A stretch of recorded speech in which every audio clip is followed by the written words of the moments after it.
Head master నుంచి కొడితే sisters teachers వరకు చెప్తున్నా. మీ సొంత పిల్లలను కూడా తీసుకొచ్చి జాయిన్ చేయండి. ఫస్ట్ జాయిన్ చేస్తే మీ పిల్లలు కూడా మెరిట్ ఉంటుంది, సీట్ వస్తుంది. అందులో మా లీడర్ ఎవరంటే, సార్ మా పిల్లలు నెక్స్ట్ ఇయర్ సీట్ కావాలంటే నాకు తెలియదు, దానికి ఎంట్రన్స్ ఎగ్జామ్ పెడతావు, ఎగ్జామ్ వస్తేనే నీకు ఎంట్రన్స్లో పాస్ అయితేనే నీ కొడుకు సీట్ ఇస్తుందని చెప్పిన.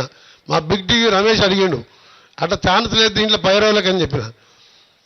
అందుకనే మీరు కూడా ఇంత మంచి ఫెసిలిటీ ఉన్నప్పుడు ప్రైవేట్ స్కూల్లో కూడా ఈ విధంగా లేదు. టీచర్స్ కూడా ప్రైవేట్ స్కూళ్ళ కంటే ఇక్కడనే ఎక్కువ. నారాయణ కాలేజీలకు పోండి, గవర్నమెంట్ కాలేజీకి పోండి, అట్లా అక్కడ ఉట్టి డిగ్రీ చేసిన వాళ్ళు ఉంటారు, ఇక్కడ పిహెచ్డీ చేసి గ్రూప్ సర్వీస్ చేసి ఏ ఉద్యోగం రాక లెక్చరర్ ఉద్యోగం చేసిన వాళ్ళు ఉంటారు. ఇక్కడ ఎందుకు పోతున్నా ఎవరికి అర్థమైతలేదు. పట్టిస్తే ఎంతోమంది వందల మంది విద్యార్థులు ఆత్మహత్య చేసుకుంటున్నారు.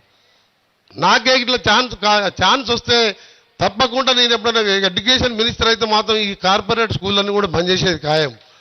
గవర్నమెంట్ స్కూళ్ళన్నీ చదువుకోవాలి. ఎవరైనా పేదవాళ్ళు వస్తారు ఇంటికి. ఇప్పుడు అడ్మిషన్ల సీజన్ వచ్చిందంటే నాకు భయం అవుతుంది. పోయొచ్చిన సార్ నారాయణకు, ఈ బ్రాంచ్కు, చైతన్యకు ఎంత అన్నారు అనంటే 3 లక్షలు అన్నాడు.